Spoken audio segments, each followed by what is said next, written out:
Profesor KB. Satu game untuk Geek Farm bisa mereset segalanya dan bahkan reverse sweep masih bisa kita lihat. Dan kali ini Boots bersama dengan Suns yang akan lebih berfokus untuk mendapatkan level 2 terlebih dahulu di area bawah.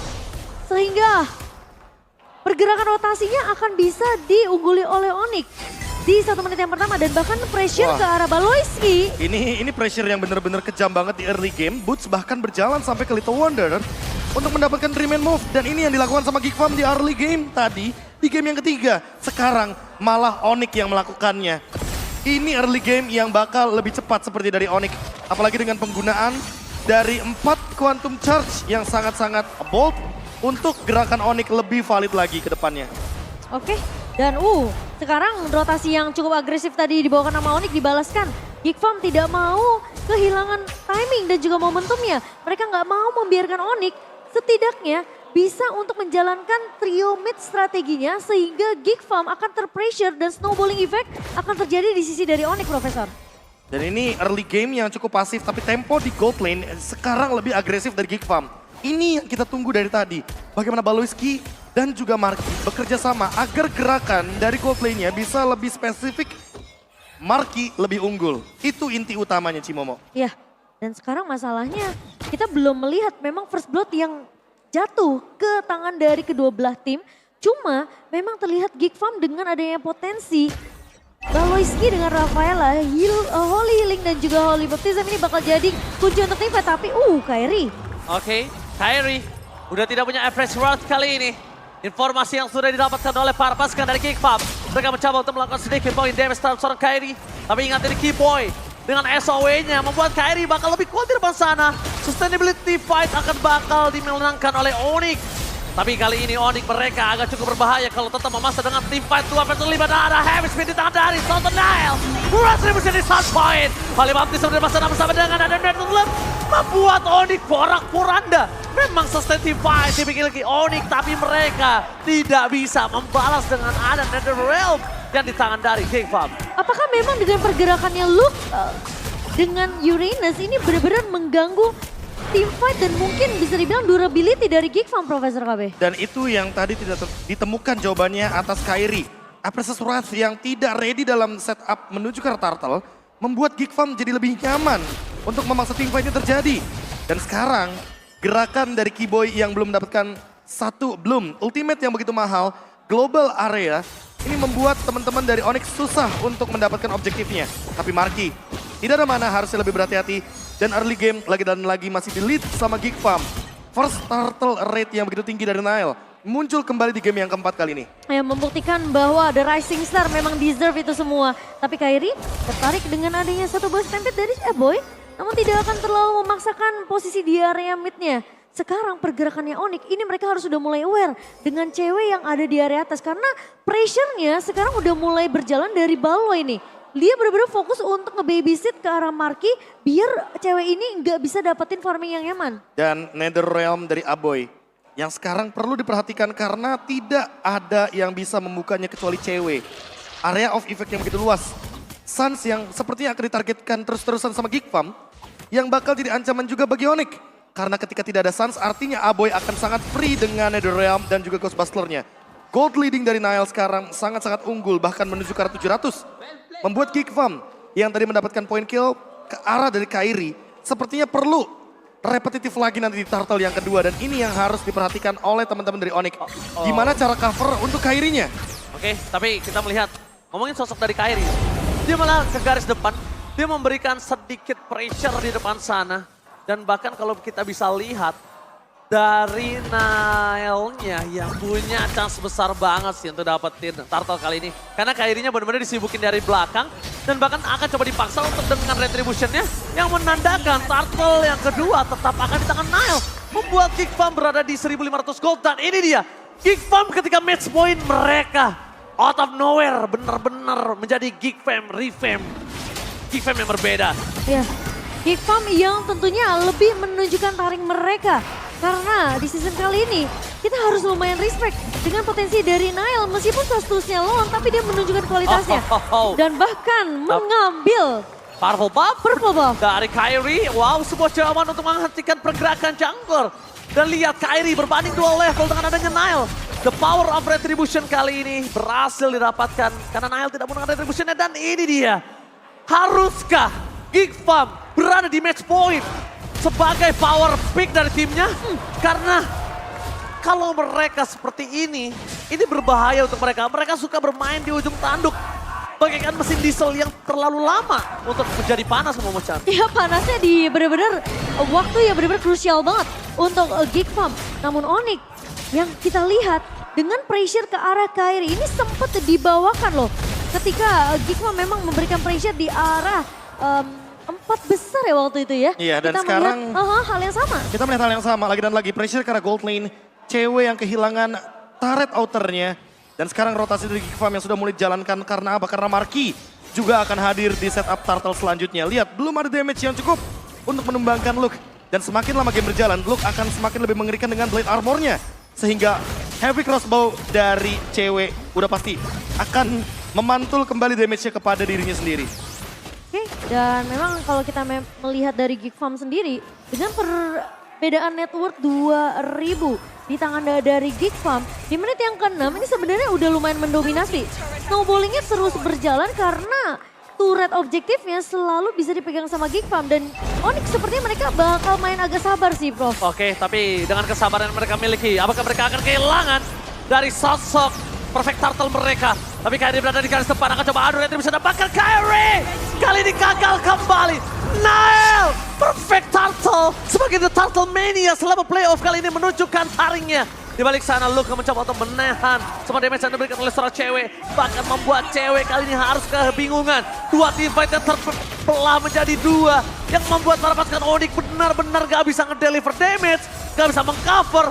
Gak ada sama sekali power yang bisa didapatkan dari tim Onyx. Semuanya dibungkam oleh Geek Farm. Dan bahkan mereka terlalu berfokus sama Luke tadi, Profesor. Nile out of nowhere hampir aja mendapatkan heavy spin. Untungnya masih cooldown. Para pasukan dari Geek Farm bahkan kali ini mereka membuat Onyx tidak mendapatkan objektivitas dari segi turret ataupun turtle. Ya, space create-nya bahkan terlalu besar untuk Marky. Posisi dari cewek ini benar-benar terlalu fokus sama garda depannya. Heavy speed didapatkan, tapi nampaknya hanya lewat belakang. Luka bakal coba ditangkap, damage masih belum cukup. Luka masih punya power yang sangat kuat. Luka masih punya waktu untuk bergerak di arah backline, zoning out sampai mid to the late game. Ketika mid to the late game, mungkin Luka udah mulai harus mengurangi dari damage yang diberikan akan lebih sakit. Oke, tapi ini jatuhnya sekarang Geek Farm harus hati-hati juga. Seiring berjalannya waktu, lihat Boots sudah menyelesaikan blade armornya. Dengan split push yang dia jalankan, artinya sekarang damage dari Marky perlu ada tambahan lagi. Perlu boostingannya lagi, biar critical damage-nya bisa lebih pasti. Namun di satu sisi lainnya, Flask of DLC Skiboy akan memperpanjang teamfight dari Geek Farm. Sehingga kayaknya ini akan berbeda nanti di Lord yang pertama atau bahkan Lord yang kedua.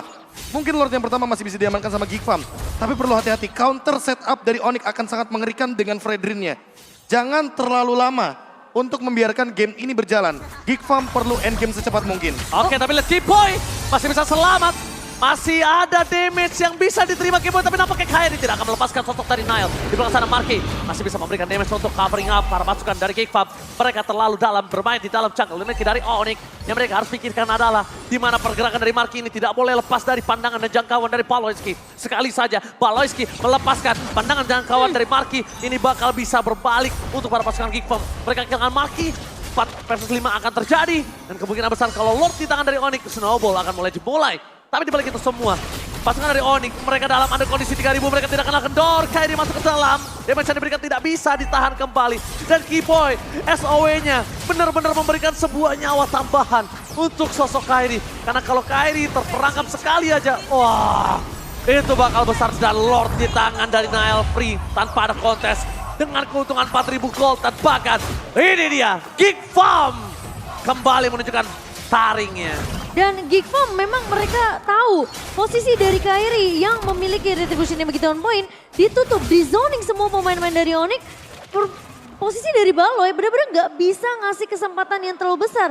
Ketika memang Kairi punya satu chance, setidaknya ketika dia tahu dia akan di-trade, at least dia mencoba. Masalahnya sekarang Baloy ini jadi problem untuk pemain-pemain dari Onyx. Karena Holy Healing dan juga Holy Baptism benar-benar menutup jalan dari cewek untuk mendekat ke arah Marky. Dan Markinya juga udah punya Malefic Roar. Jadi permainan front to back bisa dijalankan. Namun perlu diingat bahwa look dari tadi belum bisa ditumbangkan. Garda terdepan dari Geek Farm begitu kuat. Membuat Onyx perlu dipukul mundur sekarang. Oke, tapi lihat high ground defender ini miliki para pasukan dari Onyx. Masih ada heavy crossbow dan heavy speed. Gagal mendapatkan Kairi di balik itu semua. Sans masih ada Black Shoes. Dan the Rip for defensive membuat Kairi kali ini Empress Sword-nya for nothing. Dengan mempertahankan mereka miliki, tapi di balik sana pun Sandwich Gaming akan terjadi. Guntingan menuju ke arah Marky dan hilang. Tidak ada cover yang bisa diberikan karena udah tidak ada lagi dari Rip. Permainan dengan adanya Sandwich Gaming. Guntingan terjadi, sliding tackle tidak akan berguna. Membuat Marky harus tumbang dan kembali lagi. Kali ini Onyx memiliki nafas tambahan. Gue sudah menunggu cukup lama sih Profesor KB. Ketika dia melakukan split push untuk motong dari area atas, dia nunggu momentum semenjak Lord berhasil diamankan oleh Geek Farm. Dan fokusnya dari Onyx cuma kedua lane aja, mid lane dan bottom lane aja. Karena Boots dari tadi menjalankan tugasnya sebagai split pusher. Untuk sekarang gerakan dari Onyx sudah mulai terbuka. Pelan-pelan hanya karena satu outer turret di mid lane didapatkan oleh Boots. Membuat Geek Farm jadi harus lebih berhati-hati atas lini belakangnya. Iya, flanking ya. Ya, dengan blade armor yang sudah jadi juga dari Boots, Kairi bahkan mungkin akan menuju jauh lebih tajam lagi nanti untuk ceweknya setelah satu Demon Hunter Sword kembali. Ini bakal membuat Nile-nya harus lebih berhati-hati atau bahkan secepat mungkin ngelakuin sebuah tindakan preventif. Menurutku, Queen's Wings adalah item yang bagus untuk Nile. Karena magic damage-nya sangat tinggi, cewek juga tinggi. Apalagi ada Demon Hunter Sword, jadi lebih kejam nantinya permainan front to back dari Onyx. Mungkin mencoba untuk nge-drag game ini menuju ke arah mid to the late game kali ya, Prof. Iya. Ini bisa jadi jawaban untuk Onyx. Dan itu yang dicari sama Onyx. Iya, Karena dengan Bloom, ultimate dari Florin, itu semuanya akan hilang efek life drain-nya. Iya. Dan Look dengan Dominance Ice akan jadi percuma. Dengan Necklace of Durance akan jadi sia-sia. Nile harus mempertahankan levelnya sejauh mungkin atas Kairi. Karena sekali aja Kairi dapetin Lord, ini bisa jadi snowballing comeback untuk Onyx. Itu kalau tadi Holy Baptism-nya kena, sekali aja ujungnya aja Kairi berhenti di sana. Wah, itu bisa kelar. Kenapa? Kairi tumbang, Kiboy akan menjadi pilihan utama dan bahkan kita bakal bisa menyaksikan Retribution tanpa ada kontes yang dimiliki oleh para pasukan dari Geek Farm. Iya, dan kalau misalnya Kairi sampai tumbang, tentunya Geek Farm punya kesempatan yang besar untuk bisa menghabiskan pemain-pemain Onyx yang tersisa. Masalahnya, Balo ini harus di-target. Balo yang akan menjadi target Balo? kah? Karena lihat di depan sana, Sans tidak tertarik. Para pasukan dari Geek Farm, mereka memasang Kairi. Tapi ingat, lihat damage yang diberikan dan diterima Kairi. Dia bisa mengeluarkan press sword-nya. Setengah darah ke arah seorang Nile. Dan bahkan retribusinya nggak bisa didapatin Kairi. Geek Farm, mereka memporak-porandakan dengan adanya team fight di arah belakang booth. Dan Marky dapat satu poin ke atas Kiboy. Tapi Marky terperangkap. Membalaskan kembali dengan ada Holy Healing yang dimiliki para pasukan Geek Farm. Dan Kairi di cover dengan sangat baik oleh Boost. Tapi dibalik itu semua, para pasukan dari Geek Farm gak ngelepasin sedikit pun pandangan dan jangkauannya. Dan bahkan membuat Kairi harus bertekuk lutut di sana. Tadi aku kira Marky berhasil di-pick off sama Oh Boots my loh, god, Prof. oh my god, ini bencana. Gak ada cewek, gak ada Boost, gak ada Kairi. Geek Farm membalikkan keadaan. Ini dia, Geek Farm too strong ketika match point di tangan mereka. Geek Farm